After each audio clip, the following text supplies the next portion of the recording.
In a garden that may seem tiny to humans, exists an enormous world for a very special little resident, Sally, a tiny snail with a boundless imagination. To Sally, this garden is paradise. Carrots resemble submarines, cabbage heads rise like skyscrapers, and lemons float in the air like bright yellow suns. From her tiny perspective, everything is grand, mysterious, and full of wonder. Sally's skin is a soft brown dotted with tiny black specks.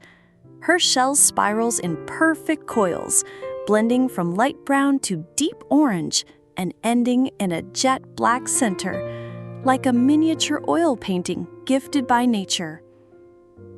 She lives inside a hollow tree stump on the edge of the garden, where it's always warm, damp, and quiet. Everything a snail needs to feel safe and happy.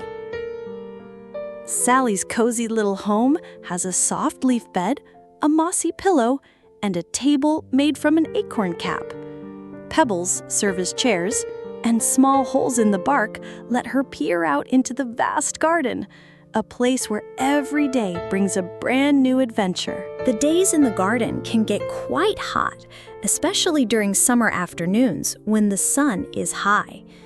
For tiny creatures like Sally, the dry heat and harsh sunlight are not very pleasant, so she often stays tucked inside her tree stump home, cool, damp, and comfy. Through the tiny holes in the bark, Sally can watch the whole garden without ever leaving her cozy hideaway. One of Sally's favorite things is watching the human family who cares for the garden. It's a family of 4, a father, mother, and 2 children. They often come out to tend the garden on sunny days. While the parents weed and trim the plants, the children kick a ball around the grassy lawn. Every time the ball bounces, Sally feels the gentle thud echo through the earth, like a giant drumbeat beneath her. Though she can't join the game, she loves to imagine.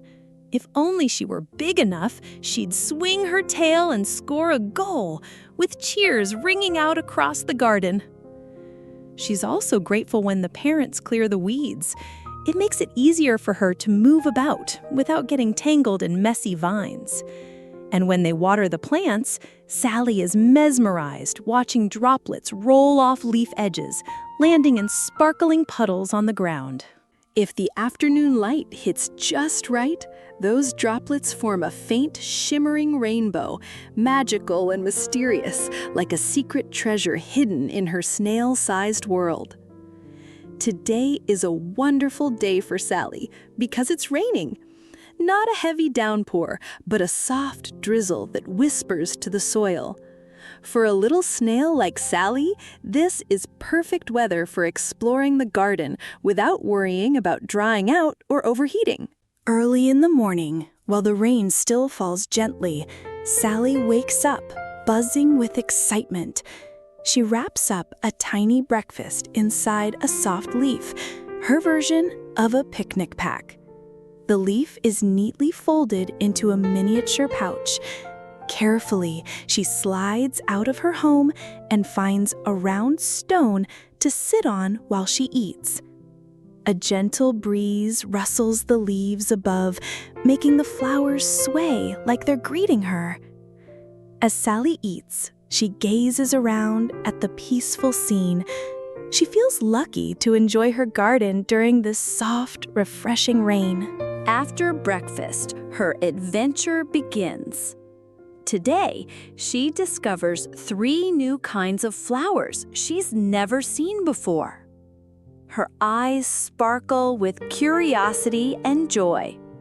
For Sally, each new discovery in the garden is like finding a hidden treasure. From her tiny point of view, everything feels vast and full of magic. Raindrops splash onto the damp soil, forming tiny sparkling streaks like glittering gemstones. There's no blinding sun or noise, just Sally and her garden, wide open and welcoming on this perfect rainy day. Sally's rainy adventure leads her to a radiant flower bed, a place where the blooms look like little umbrellas bursting with color. She glides slowly past each petal, her eyes wide with wonder and delight. The first flower she visits is a white daisy.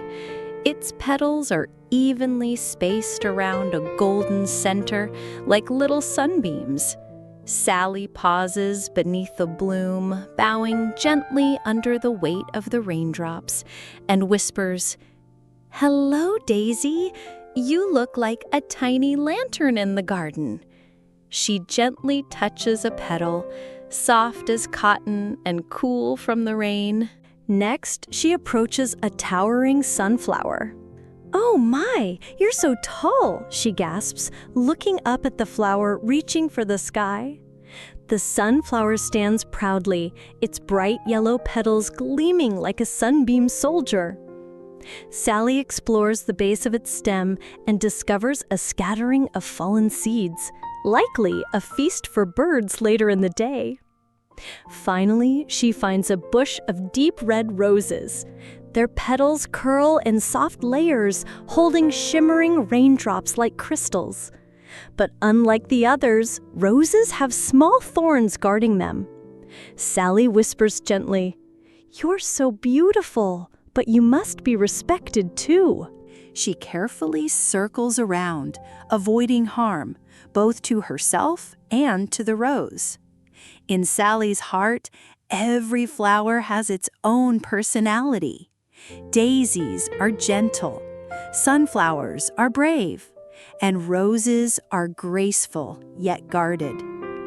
As the rain begins to fade, Sally continues her journey, her heart brimming with magical images and fresh scents from her 3 new floral friends. After saying goodbye to the beautiful blooms, Sally continues toward the far edge of the garden, to a patch of grass she's never explored after rain. Today, it looks especially magical. The recent drizzle has turned it into a giant sparkling mirror, reflecting the clear blue sky and the gentle post-rain light. Climbing onto a tall leaf, Sally stretches to take in the view. Then she gasps. A rainbow arches boldly across the sky. Its 7 colors twist like a soft ribbon candy. Sally has never seen anything so breathtaking. Her tiny heart thumps with excitement, as if the rainbow is a reward for her adventurous day. She crawls down to a shallow puddle and peers closer. The rainbow is mirrored on the surface like a glowing silk scarf. Sally tiptoes across the wet earth, water droplets splashing around her like tiny cheers. With every step, she discovers something new. A tiny fish flickers through the water, fallen leaves drift like little boats, and a miniature frog stretches to catch raindrops from a branch. She giggles softly. This place feels like a secret world unlocked by the rain, open only to those brave enough to enter. And today, Sally has been one of the first explorers. As the sun rises higher, its rays shine through dew-covered blades of grass, creating thousands of glittering beams. Sally stops, closes her eyes, and lets the cool peace wash over her. Today's journey has taught her something important. Even the smallest creatures can witness the world's greatest wonders if they look with their hearts. After a long day of exploration and awe, Sally's tiny feelers grow tired. The sun sinks lower, painting the garden in warm golden-orange hues. Leaves rustle in the evening breeze, gently waving goodbye to the brave little snail. On her way home, she passes familiar spots. The old tree stump where she once played hide and seek, the rose that bloomed this morning, and the puddle where the rainbow danced. Each step carries a treasured memory. Back at her shell home, dusk settles in. She curls into her leaf bed and sighs deeply. But tonight, instead of falling asleep right away, Sally smiles and softly recounts all she saw. The busy bee, the kind daisy, the brilliant rainbow, and the playful little frog.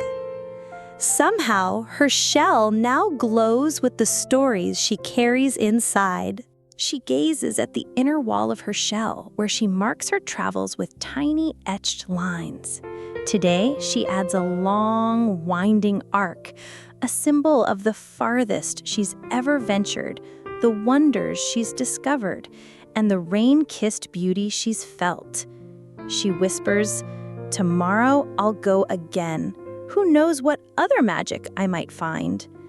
And with that, as the wind hums softly and moonlight touches the garden, Sally drifts off into a sweet sleep, her heart full of joy and her dreams dancing toward new adventures ahead.